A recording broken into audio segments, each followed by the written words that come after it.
like everybody like, yo, you want to be the man? It's a good thing. It's a good thing. And I'm saying, no, not really, because I'm giving up millions of dollars. I'm giving up a life that I love. I have probably never been so happy in my life. I mean, I don't have no drama. I mean, I don't have no points in my license. I don't have nothing. I mean, only thing I got three things I really want to do. I want to, and you did it before, probably. I want to get on a football field and run from one end to the next. I mean, honestly, I want to be on a baseball field and run from first to second. And I just want to go to a real live safari. That would make me happy. But right now, career-wise, I'm good. I don't have no stress. I don't have no disorders. Anything that would enable me to be successful at this point in my life after what I came from and overcame. But I know for a fact that's just my story. So if my story can help a lot of these other kids say, it's not about winning or losing to being a man, because it's a win-win situation. If you got 12, 13 kids that was hopeless before, and now they see somebody that they can identify with, they can trust, they can respect, they can relate to, and I've been hearing this, they changed their life, then that's a win for me. So at the end of the day, I know if I stay on the other side of the fence and fight with them, it's okay, but to me, that's like an echo in the mist. It never really gets heard. And me and you been knocking on some doors, and me and you been in some meetings, we know for a fact, it just watershed lies. You know that. And I feel like my heart in the right place. I'm not doing this for financial gain. I'm not doing this for a political if anything, it's a step down from what you could be accomplishing financially for your own selfish means. But so I prayed about it, and then like as far as business, I've been blessed to work with a company like Shoe City that's responsible for $340 million a year, budget, and I've been able to manage certain opportunities with the New Balances of the world, $1 billion company. Partnership with Jay, $1 billion. So, and you've created so many opportunities for people that's from here to have partnerships with these companies. I've seen many of our homies in around the way that started off just in the streets doing what they do. Now they actually have tangible brands. Because of people like you that were in a position to give them opportunity. And the marketing that I'm familiar with wasn't traditional until I got here and got acclimated and learned how to do it the way it needed to be done to be successful in this game. So I'm saying to you now, you got people who don't know how to manage anything. And I just believe right now, if your leg break or you start bleeding, don't call me. Call a paramedic. Because that's the person who can fix that. But when it comes to organizing and management and getting things that we know we're supposed to have and find the right people to work with and trust, that's a layup for me. I know where Maybin is. I call your dad, I need a paint, I know who to call. That has always been my gift. I never gonna try to do what you do. That's not what I do. I let painters paint. So if there's something that needs to be done, I'm calling you because that's what you do best at. I just hope that you trust my vision and know that there are some things that together we can do to bring about change, bring about value, respect, and love again, because it's there, it's just covered up. Right. We just gotta clean it off. So with that being said, as mayor, what are a few of the things that you are gonna really make your main priority? My main priority right now has to be violence. Like, I really want to make people feel uncomfortable if you're breaking law and safe as a civilian or a citizen of Baltimore. Meaning that going back to community policing, allowing the stakeholders in the community to be a part of that process. Because right now, if you're paying taxes, which is higher than the county, and you feel like you're not being protected, you're not being safe, then to me, your money is not being invested properly. So my thing is, okay, if there are situations where though you got a Reservoir Hill Improvement Committee that only a few know about, but they bringing changes for a few people, then that's not growth to me. If it's a community, then everybody should be affected by it, everybody should be involved. And also hold the city council people responsible for not engaging and re-engaging in the needs of the people.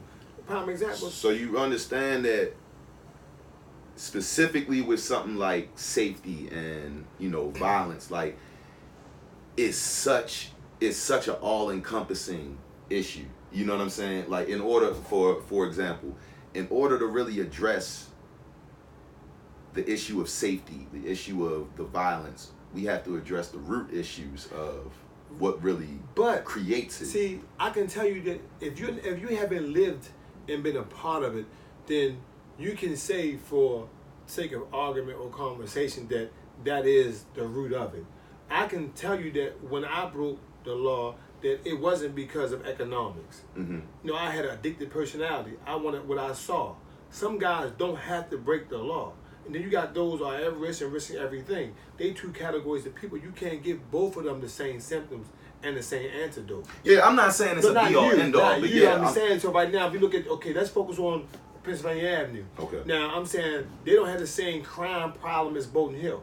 Right. It's different. So you can treat both of them Couple different. blocks away from each other, but it's they still totally completely different neighborhoods. Right. But you yeah, talk about right. safety and you talk about crime. So if I was to go down to Reservoir Hill or Park Bolton Hill, I know they might need more foot patrol to make sure nobody's getting robbed or pocketbook getting snatched or nobody's house is getting broken into. Maybe add two more patrol cars to circle the area. That's totally different from the strategy you're going to do Pennsylvania Avenue. Right. That's when you talk about the economics, the root of the problem to those particular people. Because you got to be a man for the entire Baltimore. You can't say, oh, I'm going to forget Federal Hill or I'm going to forget, Kent. No, I'm saying. But I think that's kind of like the lie that a lot of people sell, the folks that are in the disenfranchised, poorer communities, because when has Federal Hill ever been forgotten? When has Harbor East been forgotten since this investment has started to come? People are still going to want to spend money at the harbor if we're investing. What I mean by that is, I'm saying right now, if you look at the people that lives there, and most of the people work from 9 to 5, 8 to 4, 10 to 3, however you want to put it. We talking about where in Bolton Hill, Federal, all those elite established communities. I'm saying to use that their needs are different, so the attraction and the attention going to be different. I'm saying to use that right now. If right now when me and you was on the ground dealing with the riots and the post Freddie Gray situation right after his demise, I'm saying to use that we knew for a fact that who the perpetrators was. And we knew who the stakeholders was. We knew who was invested in it, and we know who was trying to devalue it. I'm saying to you is that my knowledge and information and experience with dealing with criminal-minded individuals, everybody will be targeted simultaneously, but different. So when you look at like these young kids out here that's doing carjacking, they want to joyride. You know what I'm saying? You can find a way to target them without penalize them for the rest of their life. Right. I'm saying right now, and when they come back home, to decrease the recidivism, to your point, you give them a trade, you give them an opportunity to be a part of the working class community to a point they can reinvest back into the community that they once destroyed. It's all about having that real. We just gotta be able to get creative. And I say all the time that all of our kids that we see hot wiring these little scooters and stuff like that, what if we found a way to hire them, to repair scooters when they go, you know what I'm saying? Like there's so many different ways to engage them. There's a million ways, man. I learned rather than being punitive. You know what I'm saying? But see, you understand, and that goes far beyond the scope of this conversation because there's a reason why they don't do certain things. It's a reason why that they allow people to sleep on the streets on Howard and North Avenue and not Roland Park. There's a reason why. Because the community won't allow it. And I'm saying right now, there's a stigma that has been allowed to almost duplicate itself to me. I'm like a double cell because now the negative is that I'm black, I'm poor, and I can't make it out. So why change? So how do we empower those communities because to your point, you give them something different. You give them hope by giving them jobs. By creating affordable housing to a point where they can invest in their communities. If I go to White Lock and see a reflection of Federal Hill, I'm good. I don't gotta go down Federal Hill. I might not have to go to the harbor for the water, but the same things that they have in that community we just might not have those big attractions, but the living conditions are the same. I mean, I agree with a lot of people when they get fatigued of the lies, because I've been lied to and lied on. I know both sides of the fence, but I'm saying as a mayor, if I'm blessed with the opportunity, this with my relationship, talking to guys like you who I know that are and has been investing into the same opportunities or the same communities with these opportunities that a lot of people don't really have. I know you were investing in those opportunities. You go like, man, if I got to do a football camp, I'm going to do it. You know what I'm saying? Whatever we can do besides letting these kids fall by the wayside. And it's all up to me. And these three principles to me are so important: trust, relationship, and respect. If those three things align themselves, I truly believe that most of these kids is going through these problematic situations will eat out your hand. I have seen it. I have done it. I have worked with the police to help squash beef. I have worked with guys to squash beef. And I'm saying, but they just want someone to care about them and lead the way. And if you can lead the way, and you do it in a way where it's cohesive, it's trustworthy, and it's successful, there's no doubt in my mind that we can turn the corner. But we can't turn the corner when you tell me I'm running from the wolf to the fox, if the same person that's here to protect me is robbing me, right? You know, or if the person that's supposed to be my leader, they stealing. Like, nah, you can't have a corrupt system and have a civilized environment. That's not gonna happen. Right. I think that's one of the best. That's one of the best points you've made, because it's like, because the system has been what it is for so long, and people have become complacent in that same system. It became hopeless. And it trickles down to hopelessness for the people that are on the bottom ring of that society. You know what I mean? And a lot of people don't trust the system because it fails them every time. You spoke about financially what I would lose. I'm saying, man, you know, I don't know too many people that love Baltimore the way we do, and it shows. You know, this morning I posted a video of what happened. I took the video. Yeah. I was with you. Yeah. But no, we don't. You know, so you'll hear somebody say, "Oh, yo, he sold drugs 20 years ago." Yeah, but that's the thing. That's how you know they're going to try to spin the narrative. They don't want to talk about the closed door meetings that you're having with our politicians. They don't want to talk about all of that. But we can have that. But my whole thing is, and there's evidence and there's facts. And if I'm invited to congressional inaugurations by Elijah Cummings, you know what I'm saying, not once but twice. If I'm invited to the state or the city address by mayors, you know, and all the police commissioners, every single one of them, since they've been having asked me to come take part in these meetings, then I'm gonna ask them to speak up about why they want to be a part of the solution. Right. Because in order to have me there, they must think I bring something to the table. And I'm saying not because what I did is what I'm doing. I've been home for almost 10 years, and I don't have a speeding ticket, but I'm investing into the things that I destroyed. So I'm not worried about what somebody did 30 years ago, because what I'm trying to do is stop somebody from doing something 30 seconds from now. Right. Like what I did 30 years ago. And I think that we're past the time period where you can just dismiss somebody because of decisions that they made. But we know that. No, but I'm saying we've come to a point that look who's the goddamn president of this country right now. You know what I'm saying? Like we can't just talk about you know, Baltimore. We have to talk about the country as a whole. We're at a point in time right now where people are starting to understand that, for one, we can't just throw people away. Because you know what I mean? If you do that, what you telling these kids? Exactly. And the thing about it is, if you know, these kids see somebody fighting for them, and I mean, you know what's so crazy to me though? I mean, like, I have never seen people, and most people that look like us, have a problem with somebody wanting to help somebody. No one ever asked nobody for a grant. Never asked nobody to give me, you know, a free, you know, stipend or something to take care of myself. So everything I ever done, even if me and you painted the basketball playground ourselves, we did that for someone else. And the same thing about being a mayor is for a bigger platform.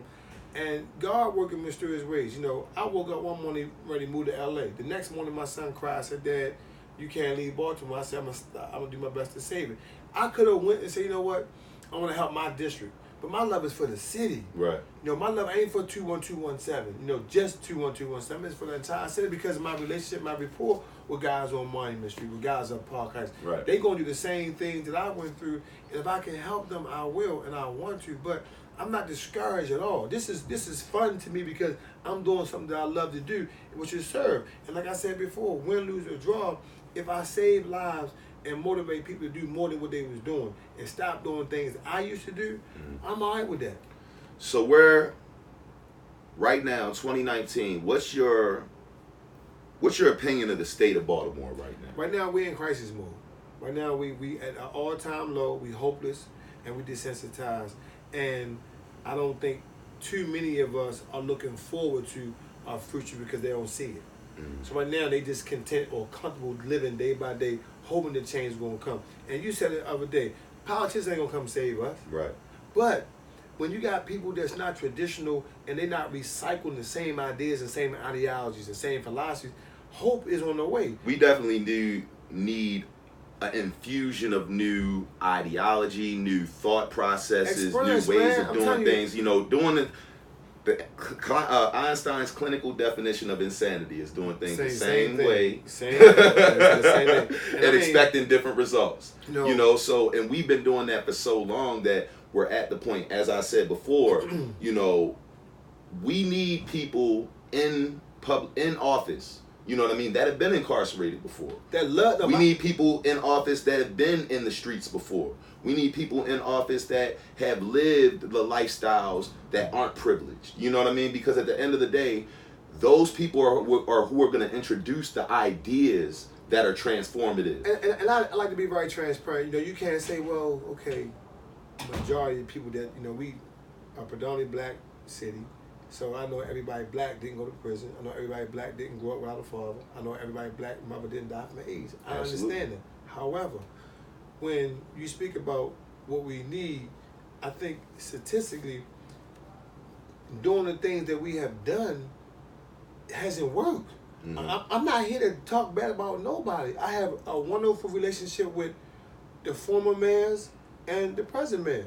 Not maybe like the other ones, but I mean, I got them on speed dial if they need me, if I need them. I tell the people all the time, we have to be able to work with our politicians, but we have to understand that we are trying to do something that they haven't yet accomplished. And that's my thing. And at the end of the day, I'm not saying that they wasn't good people or they didn't have good people around them. I'm saying for some reason, the people didn't really gel with them enough to come up with solutions that was uniform or that was equal and balanced for everybody to be comfortable with. Because at the end of the day, when you look at Baltimore, and me and you said this a long time ago verbatim, there's not one Baltimore. And if you tell me one Baltimore, that means we all look alike in terms of our communities. You know what I'm saying? There's not. I want everybody to feel like they can talk to Officer Friendly again.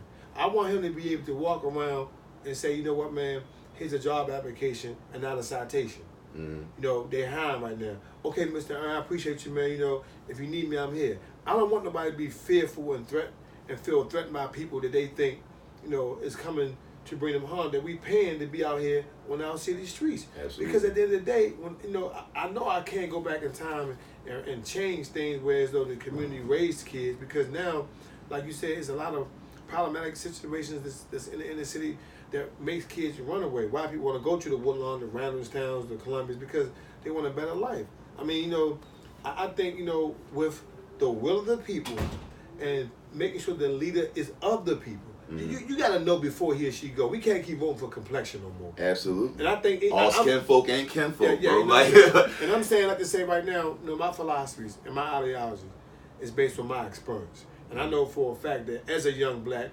male in Baltimore City, what has affected me and what has helped me as well. And I think a lot of those principles, those values are still intact. I just need men like you to help employ them on a broader scale, opposed to just being isolated in a back room where a few people only benefit from it. Right. And I'm saying, you know, that to me has always been a discussion that's worthy of having, because if you know how much money is allocated to the city and you say where it's going, then you should raise concern. You should call your city council and say, man, why are them streets still messed up?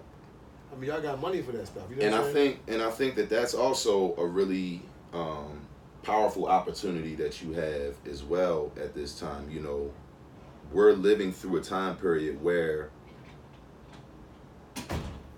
people are as uneducated as they've ever been about what their civic responsibility is, right, and how you actually go about creating the changes that you want to see in the community around you.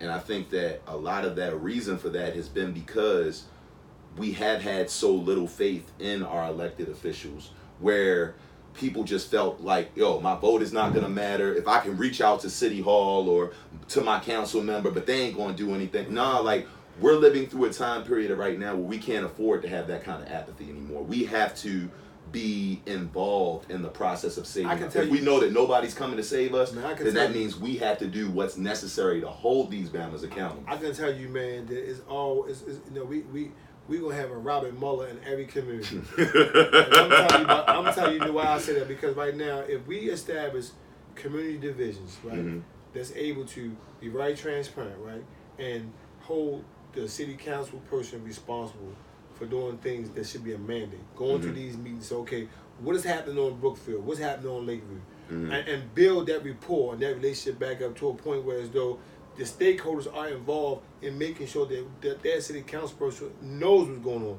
And then once they tell him and the mayor don't veto it or it don't get passed, then that's when you deal with the upper echelon people saying, no, y'all been getting this information, y'all just ain't fixed it. Absolutely. But if you can't fix what you don't know, and I said this morning myself, I stand on this, man. you can't fix nothing unless you know how it works. And I don't think none of those people that's in this conversation have more experience on the ground. And it's not all about the ground, but that's where the problem is coming from. But that's the problem. You have people that have all of this experience in legislative policy, right? But they never make it to the community. No. And at the end of the day, the policies that they're advocating for never trickle down to the hood. Because they feel like, and I can't speak for them all, but I only can speak for those who I have witnessed allocate the resource to the people that vote for them. Right. So they say, okay, well, man, blacks don't vote. We got low vote out turnout. I understand why they don't vote, but I want to give, it feels good to me, and I want to give people a reason to vote, but it feels good to me for young guys to say, man, I ain't never voted before, but I will vote for you. Absolutely. That's what we need. And by saying that, I can't take his trust for granted. I gotta go to Yale or Stanford to speak to psychologists and and sociologists about what needs to work and what has worked. I'm willing to do that. I'm willing to step outside my comfort zone to learn things that need to learn to help people live a successful life for the next 4 years. I think that it's just about really just, as I said before, educating them about the importance of these things, right? Because traditionally, as we've said, you have a lot of, for example, you have certain politicians that'll spend all of their time campaigning in places like Roland Park, in places like Harvard East, in places like Canton. But it's for a reason. It's because they know that a certain percentage of the people in these counties are going to vote, and I'm banking on being able to get a lion's share of, if I know that everybody that in the Sandtown Winchester community, I'm only going to have a low teens percentage of votes. I'm not spending my time there. And I'm also not prioritizing the issues that the people in those communities are saying they're most passionate about. But when those communities are also our most violent communities, when those communities are also our poorest communities, when those communities are also are also the communities that have some of the lowest achieving schools in the city, that has to be prioritized. But I think that it takes somebody like yourself who understands that just because historically these people haven't came out to vote doesn't mean that they won't. They haven't been given anything that they believe in. To vote for. That's my thing. We need to be able to believe in who we're voting for. And I think that, from my experience, and I don't need no pat on the back. I told you one of the reasons, and some of the reasons, all the reasons why I do what I do, because I'm guilty of being one of the perpetrators who tore down, the value of what good living should look like. So now, whether somebody else did it or didn't do it, I did it. I perpetuated a negative narrative that really caused the demise of a generation, so to speak. And I want to fix that by saying, what? I can't go back and change anything, but I know better, so I'm going to do better. But I also want to say, there's no one I can think of that can look a person in the eye who's going through a crisis and change his life. I don't see that in none of those politicians.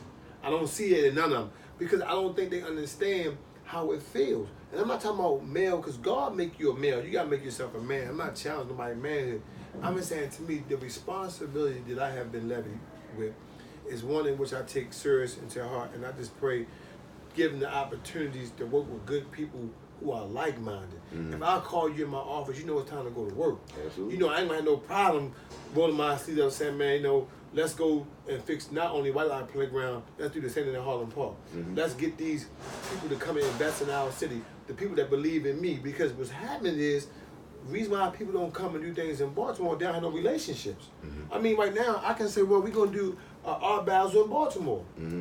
Sponsored by the Maybin Foundation. Do art. Why not put Earn in the position to do the art, battles, because that's what we do. We go to Miami for it. Why we can't partner with some musicians and say we're going to do a Made in Baltimore, and they got Made in America in Philly. That they can bring 6-7 million that weekend. That money can be used to go to and I think we underestimate the economic power that stuff like that can have, because we don't realize that it is possible. No, it's possible, because if I can get on the phone right now and say, Jay, I need your help, I don't think Jay going to tell me no. If I get on the phone and say, Puff, I need your help, I don't think he'll tell me no. If you get on the phone with Colin Kaplan and say, I need your help, I don't think he'll tell you no, because they know your heart in the right place. And you're doing everything the right way. But if you're in a relationship, you're doing third party reaching out, it may not resonate or register to the people who need the favor, because they don't see your good intentions. They know you're just a politician in a position. I will spend more time outside that office than them, because it's not important to me to be in a building.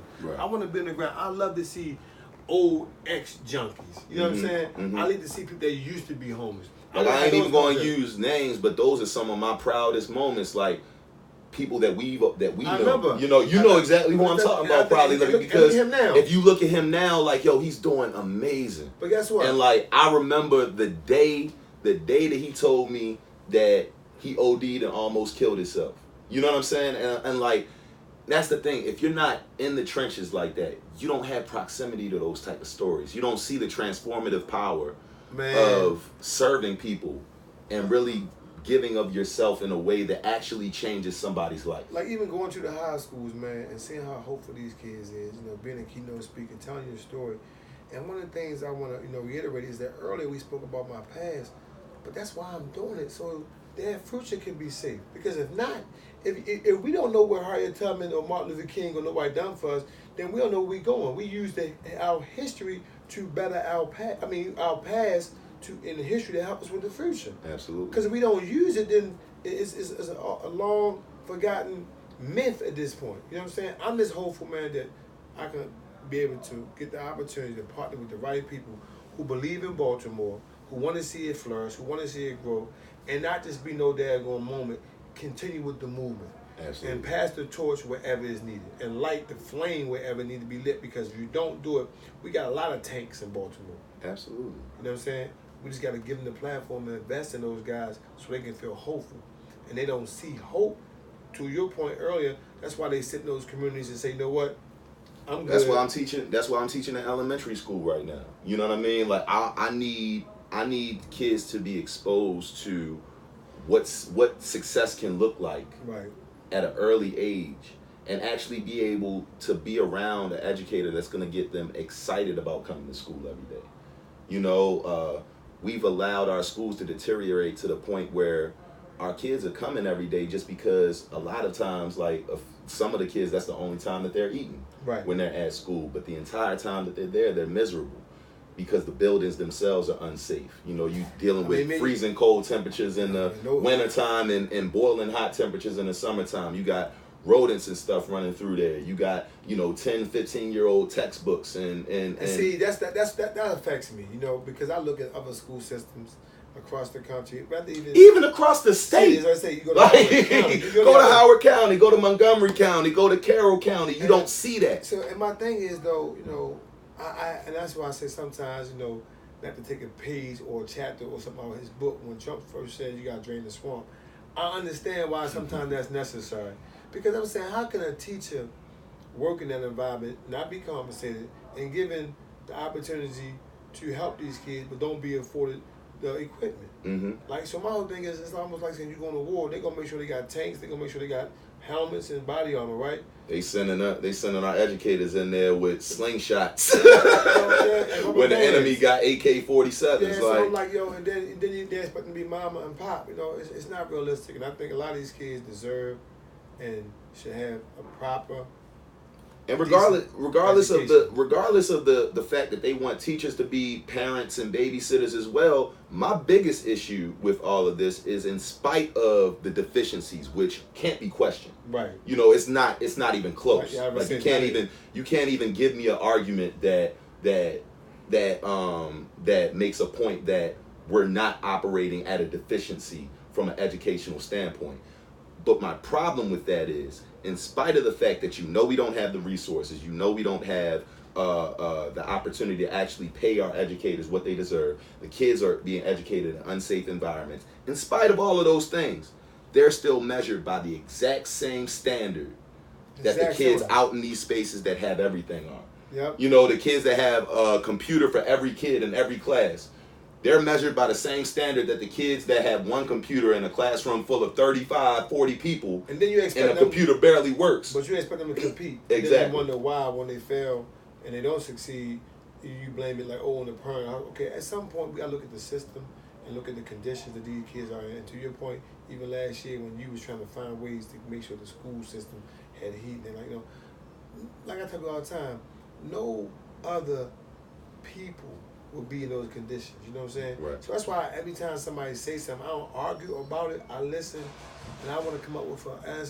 a rebuttal that makes sense. Like the stuff going on with Trump right now. Like, you know, I'm from West Baltimore. Absolutely. So of course, you know, since you brought it up, I have to ask for your opinion on it. You know, you're gonna be getting asked by. I think Donald some Trump people lied. I think he's ugly. Man, listen. Sometimes you might not like the messenger, but the message may be on point. And I'm saying, as far as how you feel about Elijah Cummings, personally, I disagree with. As far as he said about not wanting to be in Baltimore, I want to be in Baltimore. I do want the conditions to change, but I think everybody does though. I think the biggest problem is, you know, when you hear that kind of condemnation coming from somebody who clearly doesn't care about doing anything to help change it. See, I think it's hypocritical because listen, he's the worst. When the last president was in office, you literally can remember that he was having his Twitter war with Barack Obama about how he's not coming in to do more for Baltimore. I'm not even. And he's the president that's talking about this infrastructure package that is supposed to be delivered, you know, the inner city development and investment into black businesses. I just feel as though it's hypocritical for somebody like him to make a statement like that when you literally could care less about Baltimore or any other black and brown city. If asked, right, you know, how I feel about him is exactly what you said, beyond hypocritical, right? Because I think for someone who's not doing anything to help, shouldn't even have the audacity to say anything, number one, regardless of a position, right? And I'm saying before his was president, he had a position against minorities, you know, that was in the position that we in now, and he never did any help. Even when he had people living in his property, how racial discrimination was filed and things of that nature. I'm saying, but when a person describes a condition, and I know for a fact that that's what me and you've been fighting for. You know, to get better this, better that. I can't put a blind eye or turn a blind eye and say, oh, there's not no rat-infested neighborhoods in Baltimore. Oh, yeah, of course. That part. But as far as... But it's like you saying stuff that that's why it's like a slap in the face. For one, you saying stuff that we've already known and we've lived through and that's why for years. And then on top of that, you add the insult of saying no human being would want to live there. So you know, you have it. So you're dehumanizing us, but you know exactly. And you have plenty of people to your other point who every single damn day are getting up bright and early. You know what I'm saying? Sacrificing things that they don't have to sacrifice. No, let's not go that far. You're one of those people. Y'all done seen you walk to school in conditions, be there because you want to be there to receive kids. Right. And there's no doubt in my mind that a lot of other people that was in your situation who's a professional athlete. I mean, you know, you had a stellar career, you know, maybe not been as long as one, but it was where you wanted to be when you wanted to be, and you love other things besides a sport. You love helping people. You love serving, and to me that speaks volume. So when someone from his position says some things that may be true or not true, I don't necessarily discredit what he say. I look at the person that's saying it and why they're saying it. And to your point, he didn't tell us nothing new. It's not like he revealed a secret about Baltimore. Yeah. Now, what I don't like is that it's like you telling a pregnant woman that she's gained some weight. Exactly. You know what I mean? Like it's like you know what I'm saying? So like you said, like fizzling in water. Oh, I ain't know that. You know, but I think and I'm a solutionist. I feel like as his job, as President of the United States, and making sure that money and resources allocated to cities across the country to live a better life is what he should be doing. And if he's saying he gave this person money, that person money, see, I don't see no facts. I see all opinions. Right. I'm on a fact sheet. Even when it comes to our mayor and city council, show me the fact sheet of what was paid for and provided and why things are the way they are. Because at the end of the day, as much as I want to go blame him, you got to go with the low-hanging fruit because they're the ones. We do, but here's the thing. Here's why I don't like moments like this, because it becomes a political circus, right? Like, all right, I'll use this as an example. Back when Governor Hogan cut the funding to Baltimore City schools, right? Right. There was a valid reason why the funding was cut. Right. But the decision to cut the funding was a terrible decision by that man. Because here's the thing: if you can see that money is being stolen, money is being being appropriated to the wrong ways, money is being allocated to the wrong people, money is being taken off the top. Okay, you can see that.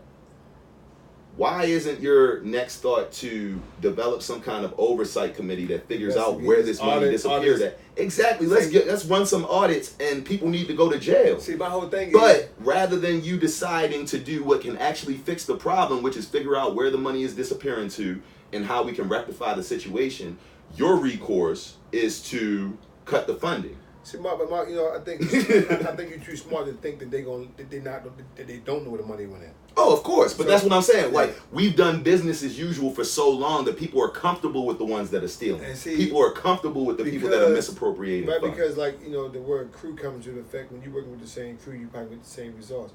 I'm saying that regardless of its reason or rationale for cutting back the money that was sent to Baltimore City schools, that should be the last thing. I'm saying, because to me, like you said, it might make sense as to why he's doing it, right? But that don't mean it's the right thing to do. Right. And I'm saying right now, Baltimore has been in crisis mode for the last 4 or 5 years. We have had 300 homicides in the last 5 years, every year. Mm-hmm. And I prayed that we stop today and stay in 200, but it don't look like that's going to be the thing, because you got 190 and no telling. And I always say a percentage of those individuals that was murdered, somebody in their family gonna retaliate. Right. Right. And they don't. And it's not like, oh, okay. It go back to what you said 3 years ago about hurt people.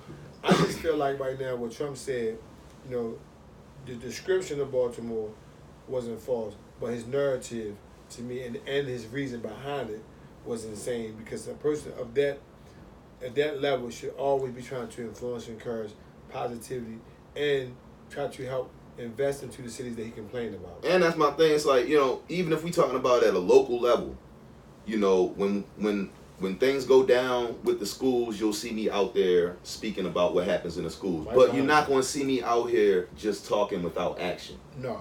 You're not going to see me talking about what our politicians aren't doing, but meanwhile, I'm not on the front lines trying to fix the problem right now, right here and right now. And my problem is, we're living in a society and we're living in a time where everybody has an opinion and everybody's got somewhere that they want to point their finger. But when it comes time for them to roll up their sleeves and get their hands dirty, or when it comes time to actually figure out actionable steps towards solutions, even if that means a bipartisan plan, which is typically the best plan. We're in this area of partisanship where the Republicans are just gonna stay with the Republicans. The Democrats are gonna make sure those get passed and sign off on, But as I said before, to your point, in not trying to change the narrative, that's why we don't invest into politicians, because of those games. You know what I'm saying? It's political mongering, and I think at the end of the day, you got to be educated enough to know what's going on. Like I said, right now, it's politics as usual. Somebody's trying to make us lose focus on something bigger, because right now we already know that happened. That ain't nothing going to change. Right. It ain't like all of a sudden we just discovered that. Mm-hmm. So why are we still having a conversation about that? Why are we not talking about how we going to fix it? To your point, I say I've been on the ground. I'm not sitting back waiting to be no politician. Mm-hmm. I'm saying I want to serve my people as best I can, but I need ammunition to do so. And I think that we can affect more people with a bigger policy platform than let somebody sit up there who want a title and don't even understand what we going through. Mm-hmm. I see it every single day. And I got a lot of respect for Stephanie, man, because she stepped down because I think she felt like she didn't want to do a disservice. Mm-hmm. She's a very bright woman, very smart. One of my mentors, to be honest with you. But I mean, I think sometimes when people give you a report card, they look at what you're doing and not almost what you've done. Mm-hmm. You know what I'm saying? Mm-hmm. And I think you go back until. And we live in a very "what have you done for me lately" type of society. Period. That's what I'm trying to say. Period. What you doing? Not what you done. So, I mean, I just think that, man. Honestly, I'm very, very optimistic that through the pedigree in which I come and the relationships and resources that we have on the ground, and with all the people that's trying to invest in the vision, mm-hmm. Of a better Baltimore and help us move forward, that we can try to do some things that's sustainable. Because if not, leave the people in there, and I don't like you said. Einstein had to say it. I'm saying blind man can see it. What you gonna do different? Right. What right. What are you waiting for now? Why you need 4 more years or 5 more months to fix it? But that's the game. The game is, go into the hood, tell them all that you're about to change everything, tell them that things are going to be different. All you got to do is believe in me, get elected, forget about that hood, then come around 4 years later and be like, you know what? I did make a whole bunch of promises to y'all. I was wrong. I didn't come through on this. I didn't come through on that. I want to make promises. If y'all vote for me again, I promise.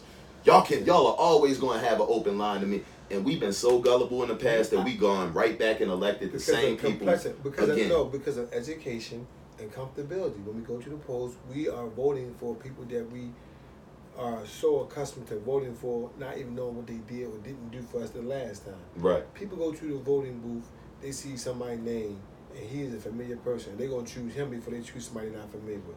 Because I'm guilty. The devil you know is better than the devil you don't. We've been operating, you know what I'm saying, in that way for so long. But I think that's also, like, part of the problem is because we know certain people, right?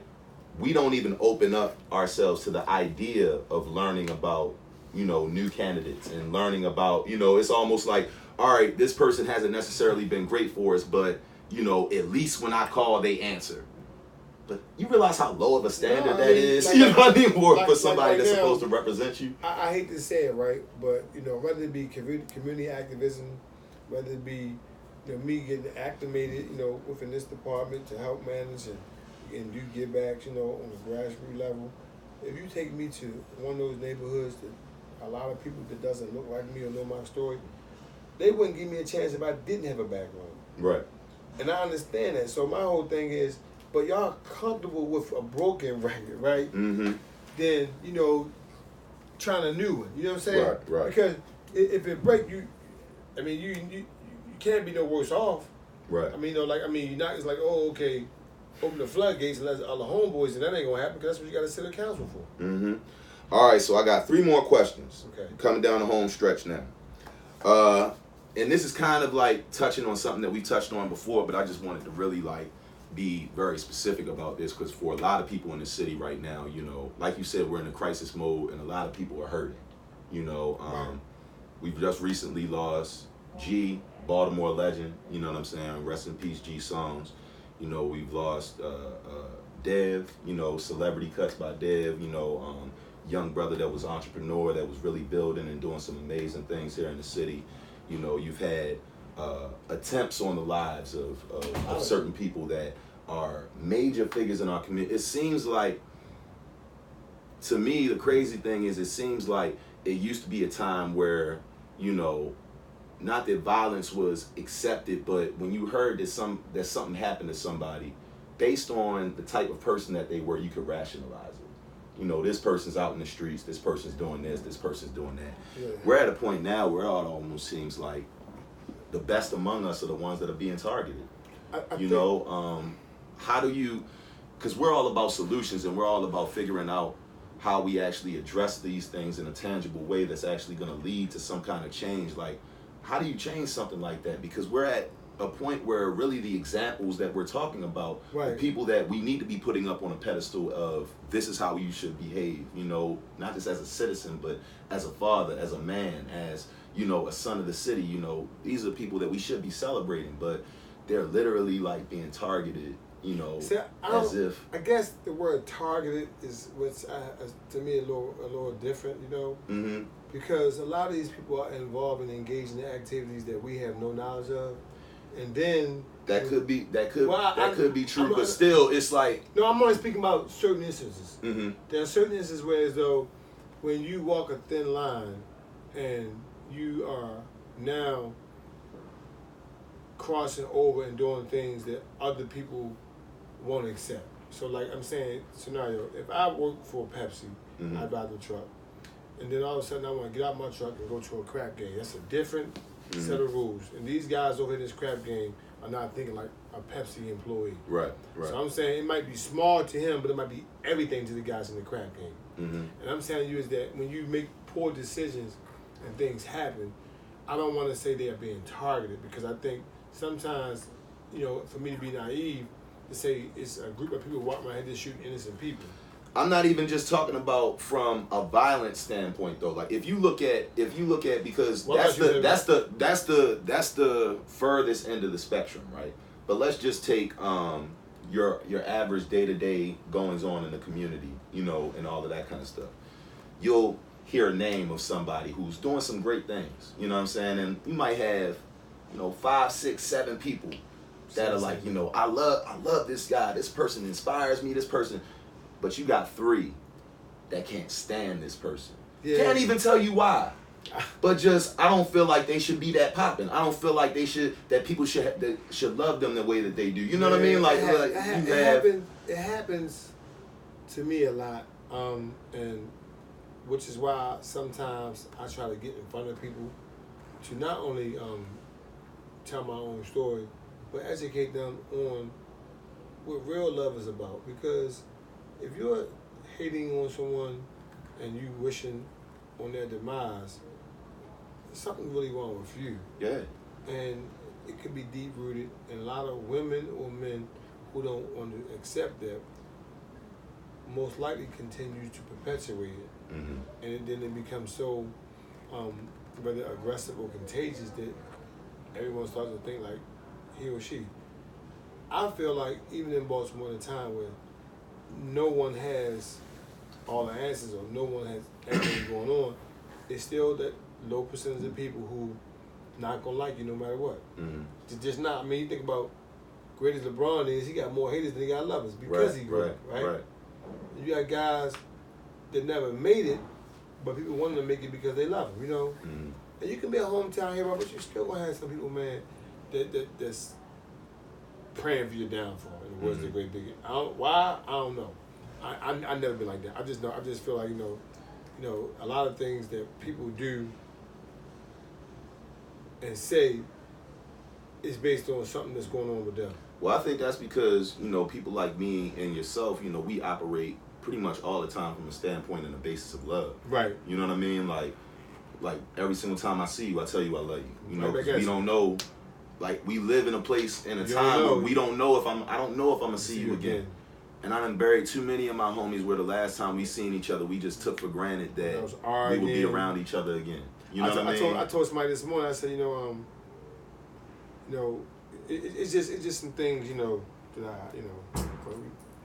because like some people just don't understand how what love is, and sometimes people don't think, you know, it's genuine. But and that's not necessarily their fault. Like, I think that, well, I can only speak personally from this.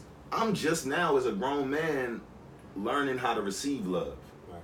You know what I mean? Like, because growing up, you're told to turn so many emotions and mannerisms and ways of operating off. You're told to equate so many of your human emotions for weakness. You know, so that's why none of us ever wanted to consider going to therapy. None of us ever wanted to consider, that's like you know, earlier about crying in prison. Some things you just don't think you should do because of the main part that's in you, in which to me, it enables you and it hurts you in the long run. Yeah, because that's not real manhood. No. You know, and I realized that when I became a parent. It's like, yo, I'm trying to raise these amazing kids into fully functional human beings as adults, and I'm like, yo, I'm not fully functional. Like, there's certain things that I need to work on first, unlearn and relearn. You know what I mean? Before I actually impart these negative, you know what I mean, like values and stereotypes into my own children. And I think that it wasn't until I was in a point that it was revealed to me why some of these viewpoints of mine were problematic that I was able to make that, you know, decision. So now, it's a transformation. And now, rather than be the type of guy that's always pointing at people and saying, you should do this, I try to just live my life in a way that people are always like, yo, you're always showing people love. You're always doing it. I want to be an example of what it looks like, you know what I mean, to be a real stand-up dude. You know, you're doing a good job, so you know you're doing a great job. I tell you that. Likewise, my brother. Likewise. All right. So the last one. So even if once you win, you know, we'll I'm all about manifesting things. You know, obviously even the mayor, you know, has limited power. Right. Even the mayor has a limited scope of influence. Mm-hmm. Again, as I said a few days ago, my belief is that no politician singularly is coming to save us. So even once you win, how do normal everyday people, you know, start to educate and go about the process of taking their power back in their community? So that's what I was telling you earlier when I was telling you about having a community organization in every community where as though we have a leader that we can trust in the community that works hand in hand with their elected council person to a point where though they are giving them information on what's needed. So right now you would be the one in Reservoir Hill. Okay, no more just a Reservoir Hill single committee where no one knows about. This one will be directly in line with the mayor's office to a point where as though we would have monthly or weekly meetings, you know, when time allowed, to discuss the transformation, the changes, everything we need to engage and assist in that particular community. And to a point where though if it's we need a new laundromat, who can we partner with in Baltimore, whether it be black owned operator or George operator, whoever may be in that community, to say, you know what, we want to keep this thing tight. We know somebody, we need this, we need that. Because a lot of times people don't understand how powerful relationships is. To my point I gave you earlier about bringing resources to Baltimore from a bigger platform, that can happen once you know someone who knows someone. So to me, to give everybody on the ground, all those stakeholders, all those community activists, all those young entrepreneurs who really want to be a part of change, give them a platform. And by doing that, you say, listen, if you're from 21218, this is a building that's been designated that we're using for this exact reason. What we need, not I need, what y'all need, and if it's not being done, why not? The council person has to be present to address these things. Now we can't say, okay, he gonna do everything, but it got to be something that's right, rational, and realistic. Right. Like I think sometimes I've been going over 20. If it's a water main break, it shouldn't be there for a whole year. Right. Like the streets messing my cars up. I got to spend money on tires. All those things affect the everyday human being. So I'm willing to say, find a system that we can create to work hand in hand with the city council in that district, hold him or her account, and know who she is. Or he is, you know what I'm saying? Therefore, let it be known, like, yo, these are the things we're asking you for, and, you know, he came through. Because you should know who you voted for and what they promised you, and make sure that his agenda that he or she ran on, you know, is something that can be called into action. If not, then y'all know what to do with y'all vote. Right. I mean, I can't reprimand him or her and say, you know, what y'all shouldn't have voted for, but I'm going to hold them accountable, because at the end of the day, you got to call people out. I mean, you cannot allow the cancer to spread, because that means everybody gets the disease. You know what I'm saying? If it's contagious, you know what I mean? You know, the lies, deceit, all the mismanagement of funding, appropriating resources in the wrong places has to stop. Everybody has to be accountable, man, and draining the swamp if need be, then do it, because sometimes, you know, to me, it's better to start over than restart. Right. You know what I'm saying? That way you don't worry about nothing being contaminated or contagious. True. I did have one question that I overlooked. Obviously, you know me, everything I do is rooted not just in the arts, but really in the youth, because I believe that we don't have a future if we're not investing in them in a way that really is going to translate. So, and we also live in a city where we always want to blame our youth for our problems and their problems, but not but not even acknowledge. It's like we'll talk about the youth all day, but refuse to acknowledge who raised them. Right. We'll talk about the problems that they had, but refuse to acknowledge that we're not giving them many opportunities outside of that. Right. You know, we'll condemn them for being on the corner squeegeeing and selling waters, but we not opening up the rec centers and finding a way to actually put them in a safe environment where they could actually learn something that's beneficial. So what is and I know just your heart is always with the youth. Right. From the back to school events that you do to the school and the supply and shoe giveaways and all of that. What is your plan for the youth? How do you look to specifically engage with and build? We have a robust plan that we're going to not only increase and improve the education platform for these kids, but we're going to invest in the youth more than probably any man ever has, even Schaefer. Because I realized, to your point earlier, that is the future.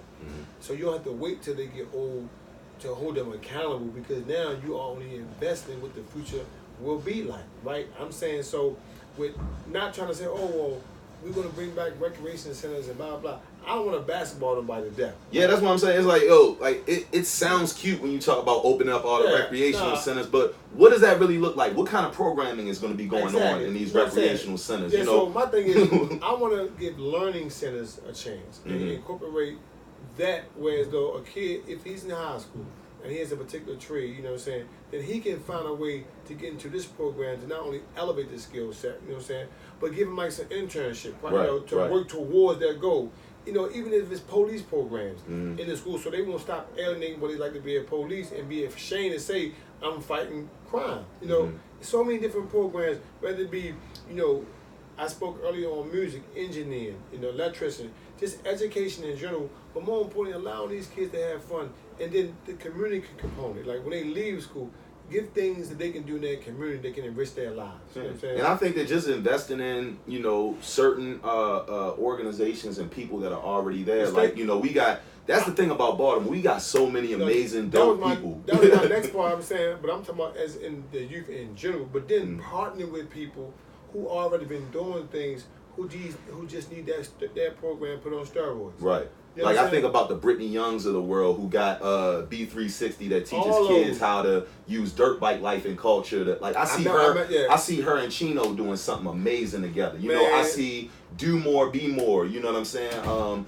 Our poetry slam team that then won like 5 or 6 national championships in a row in every single school. I see my workbook and curriculum being taught. I see Kondwani Fidel, having a English class, in every I feel like we have so many people that are here already that are doing amazing work, but like you said, if we actually got the support behind them to connect them to the youth, because you can see it tenfold. Because my whole thing is, myself included, won't have enough time to be on the ground in every community. Mm-hmm. Why not use the people that's already been doing it? Right, and give them a bigger platform and fund some of the programs that has been successful. The ones that haven't worked, let's find a way to make it work. Or revisit it some kind of way.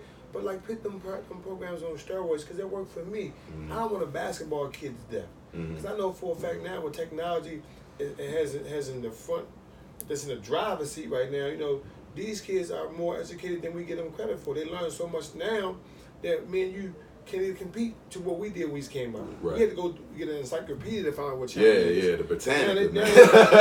Now they go on Google and say, I found it. Right? Yeah, absolutely. So for me, it's just a matter of trying to find ways, man, to meet these kids, whether you are investing them from the door, and partner with people on the ground and give them the information they need to succeed and the support. And when I do that, I think everybody will be happy because now not only are you supporting them, you showing that you get it. Right. Well, look, man, I definitely appreciate you sitting down with me, man.